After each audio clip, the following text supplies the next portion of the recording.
1980 കാലഘട്ടം. അന്ന് ഒരു സാധാരണ പൗരനായിരുന്ന കാലത്ത് നരേന്ദ്രമോദിയെ ഏറ്റവും സ്വാധീനിച്ച ഒരു ഉദ്യോഗസ്ഥനായിരുന്നു അജിത് ഡോവൽ. അദ്ദേഹത്തിന്റെ ഇസ്ലാമാബാദിലെ ചാരപ്രവൃത്തിയൊക്കെ നരേന്ദ്രമോദിയെ ആകർഷിച്ചത് കുറച്ചൊന്നുമല്ല. അത്രയും തന്നെ സ്വാധീനിച്ച ഒരു ഉദ്യോഗസ്ഥനെ രാജ്യത്തിന്റെ നേതൃനിരയിൽ മോദി വന്നപ്പോഴും വിട്ടുകളഞ്ഞില്ല. 2014 പ്രധാനമന്ത്രിയായി നരേന്ദ്രമോദി ചുമതല ഏറ്റെടുത്തപ്പോൾ അദ്ദേഹം നടത്തിയ ആദ്യ നിയമനം അജിത് ഡോവലിനെ ദേശീയ സുരക്ഷാ ഉപദേഷ്ടാവാക്കുക എന്നതായിരുന്നു. പ്രധാനമന്ത്രി നരേന്ദ്രമോദിയുടെ നേതൃത്വത്തിലും ഡോവലിന്റെ പ്രവർത്തന മികവിലും ഇന്ത്യയുടെ വിദേശ നയം ഉരുക്കുനട്ടലിൽ തീർത്ത നയമായി മാറിയത് അങ്ങനെയാണ്.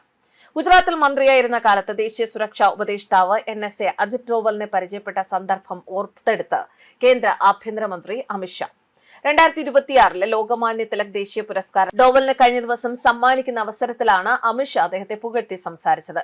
ഇന്ത്യയുടെ സുരക്ഷ, വിദേശകാര്യം ഇത് സംബന്ധിച്ച തീരുമാനങ്ങളിൽ ഡോവൽ അദ്ദേഹത്തിന്റേതായ സംഭാവനകൾ നൽകുന്നുണ്ട്. ലോകമാന്യ തിലകിന്റെ നിർഭയത്വം അത് ഡോവലിന്റെ പ്രവർത്തന മികവുമായി അമിത്ഷാ താരതമ്യം ചെയ്തു. ഗുജറാത്ത് മന്ത്രിയായി പ്രവർത്തിച്ചപ്പോൾ ഡോവലിനെ പരിചയമില്ലാത്ത സമയത്ത് അദ്ദേഹവുമായി ഒരു കൂടിക്കാഴ്ച നടത്തി. ആ കൂടിക്കാഴ്ചയെക്കുറിച്ചും അദ്ദേഹം പറഞ്ഞു. അഹമ്മദാബാദ് ബോംബ് സ്ഫോടനം നടന്നതിനു പിന്നാലെ രാജ്യത്ത് വിവിധ ഇടങ്ങളിൽ അന്ന് സ്ഫോടനങ്ങൾ ഉണ്ടായി. അതേ തുടർന്ന് രാജ്യത്തുടനീളം നടന്ന സ്ഫോടനങ്ങളെ കുറിച്ച് സംസ്ഥാന പോലീസ് അന്വേഷിക്കണമെന്ന് ഗുജറാത്ത് മുഖ്യമന്ത്രി നരേന്ദ്രമോദി ആവശ്യപ്പെട്ടു. ഇതിനൊപ്പം അജിത് ഡോവലിനെ വിളിച്ച് ഉദ്യോഗസ്ഥരുമായി ചർച്ച ചെയ്യണമെന്നും അമിത്ഷായോട് പറഞ്ഞു. പിന്നാലെ ഡോവൽ ഉച്ചസമയത്ത് തന്റെ വീട്ടിലേക്ക് എത്തിയെന്നും അന്ന് അദ്ദേഹം നൽകിയ വിവരങ്ങളിലൂടെ അഹമ്മദാബാദ് ബോംബ് സ്ഫോടനത്തിനൊപ്പം രാജ്യത്തുടനീളം സംഭവിച്ച ബോംബ് സ്ഫോടനങ്ങളെ കുറിച്ചുമുള്ള അന്വേഷണം എളുപ്പമായെന്നും അമിത്ഷാ പറഞ്ഞു. ഡോവലിലൂടെ പ്രശ്നങ്ങൾ ഒറ്റയടിക്ക് പരിഹരിക്കാൻ ഗുജറാത്ത് പോലീസിന് സാധിച്ചു എന്നും അന്ന് അത് വളരെ വലിയൊരു നേട്ടമായിരുന്നുവെന്നും കേന്ദ്രമന്ത്രി അമിത്ഷാ ഓർമ്മിച്ചു.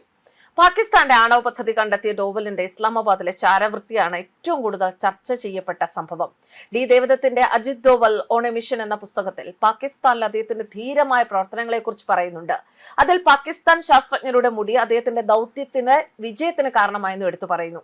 1980കളിൽ അജിത് ഡോവൽ പാകിസ്ഥാനിലെ ഇസ്ലാമാബാദിലെ തെരുവുകളിൽ ഒരു യാചകന്റെ വേഷം ധരിച്ചാണ്, ഒരു ദരിദ്രന്റെ വേഷം ധരിച്ചാണ് തന്റെ പ്രവർത്തനങ്ങൾ നടത്തിയത്. ഒരു യാചകനെ പോലെയുള്ള ഈ വ്യക്തി പാകിസ്ഥാന്റെ ആണവ പദ്ധതികൾക്ക് പിന്നിലെ സത്യം പുറത്തു കൊണ്ടുവരാൻ ശ്രമിക്കുകയായിരുന്നു.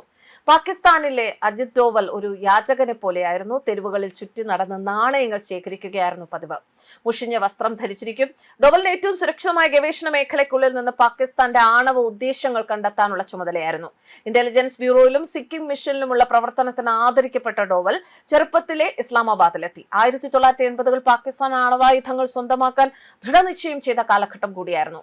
1974 ഇന്ത്യയുടെ ആണവ പരീക്ഷണത്തിന് ശേഷം നിരവധി രാജ്യങ്ങളുടെ സഹായത്തോടെ ഇസ്ലാമാബാദ് അതിന്റെ ആണവ പദ്ധതി വളരെ വേഗത്തിൽ വികസിപ്പിക്കാൻ ആരംഭിച്ചു. അതിന് വ്യക്തമായ തെളിവുകൾ ഇന്ത്യക്ക് വേണ്ടി വന്നു. അതിനാൽ ആ വിവരങ്ങൾ കണ്ടെത്താനുള്ള ചുമതല യുവ ഓഫീസർ ഡോവലിനുണ്ടായിരുന്നു. ഒരു യാചകന്റെ വേഷമൊക്കെ ധരിച്ച അജിത് ഡോവൽ ഇസ്ലാമാബാദിലെ കഹൂതയ്ക്ക് ചുറ്റും ഒരു ക്യാമ്പ് സ്ഥാപിച്ചു. ഖാൻ റിസർച്ച് ലബോറട്ടറി സ്ഥിതി ചെയ്യുന്ന ഒരു സ്ഥലമായിരുന്നു അത്. അവിടെ സുരക്ഷ വളരെ കർശനമായിരുന്നു. ശാസ്ത്രജ്ഞരും സുരക്ഷാ ഉദ്യോഗസ്ഥരും മുതിർന്ന സർക്കാർ ഉദ്യോഗസ്ഥരും ഒക്കെ ഈ സ്ഥലത്ത് പതിവായി വിസിറ്റ് ചെയ്യുന്ന ഒരു സ്ഥലമായിരുന്നു. പാകിസ്ഥാനെ ഒരു ആണവ ശക്തിയാക്കി മാറ്റുന്നതിലൂടെ അതിന്റെ വിധി മാറ്റുന്ന രഹസ്യങ്ങൾ ഇവിടെ മറഞ്ഞിരുന്നു. മാസങ്ങളോളം അജിത് ഡോവൽ പാകിസ്ഥാൻ ഉദ്യോഗസ്ഥരുടെ ശ്രദ്ധയിൽ നിന്ന് ഒഴിഞ്ഞു മാറി. പൊടി നിറഞ്ഞ തെരുവുകളിൽ ദരിദ്രരുമായി ഇടപഴകി. കോഡ് ചെയ്ത ഭാഷയിൽ നിരീക്ഷിച്ചു, കുറിപ്പുകൾ എടുത്തു. എല്ലാ ദൈനംദിന ശീലങ്ങളും അദ്ദേഹത്തിന്റെ ഇന്റലിജൻസിന്റെ ഭാഗമായി. കേരള ശാസ്ത്രജ്ഞർ പതിവായി സന്ദർശിക്കുന്ന ലാബിനടുത്തുള്ള ഒരു ബാർബർ ഷോപ്പിലാണ് അദ്ദേഹത്തിന് യഥാർത്ഥ തെളിവ് ലഭിച്ചത്. ഒരു ബാർബർ ഷോപ്പിൽ മുടി മുറിച്ചുകൊണ്ടിരിക്കുകയായിരുന്ന പാകിസ്ഥാൻ ഉദ്യോഗസ്ഥരിൽ നിന്നും ശാസ്ത്രജ്ഞരിൽ നിന്നും വീണുപോയ മുടി ശേഖരിച്ചു. ആ മുടി സാമ്പിളുകൾ ഇന്ത്യയിലേക്ക് പരിശോധനയ്ക്കായി അയച്ചു. പരിശോധനകളിൽ മുടിയിൽ യുറേനിയത്തിന്റെയും വികിരണത്തിന്റെയും അംശം കണ്ടെത്തി.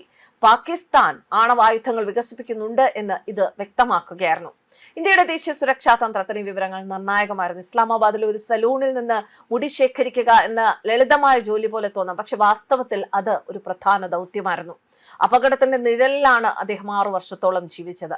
അജിത് ഡോവലിന് എന്തായാലും ഈ പുരസ്കാരം, അതായത് ലോകമാന്യ തിലക് എന്ന ഈ ഒരു പുരസ്കാരം അദ്ദേഹത്തിന് എന്തുകൊണ്ടും അർഹതപ്പെട്ട പുരസ്കാരം തന്നെയാണ്. ന്യൂസ് ഡെസ്ക് കർമ്മ ന്യൂസ്.